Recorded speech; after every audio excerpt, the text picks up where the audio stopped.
Jamen, jeg hedder Ingrid Rasmussen, og jeg er leder af det, der hedder Østbyens Børnehuse, som ligger i Herning. Når vi afholder seniorsamtalerne, så starter jeg altid med at sige, hvad samtalen ikke er. Og der understreger jeg, at seniorsamtalen det ikke er en afviklingssamtale. Og så er isen ligesom brudt. Seniorsamtalerne handler jo helt naturligt om seniorernes arbejdsliv. I Østbyens Børnehus der har vi en mangfoldig personalegruppe. Vi har unge medarbejdere, og vi har mere erfarne og ældre medarbejdere.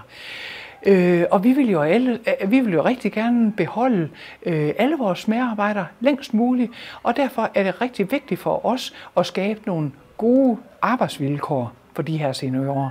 Vi undlader jo heller ikke den gode dialog, altså i dagligdagen, med at snakke om ønsker og behov. Men seniorsamtalen, det sætter jo helt klart tingene i perspektiv og giver mulighed for en fordybet og fortrolig samtale.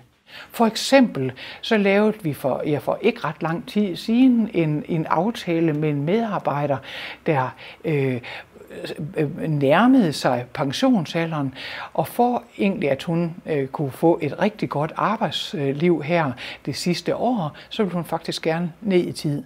Og når vi er så stor en institution, jamen så er der altid mulighed for at skrue på folks ansættelser. Der er nogen, der går ned i tid, der er nogen, der går op i tid, og sammen får vi det hele til at gå op i en højere enhed.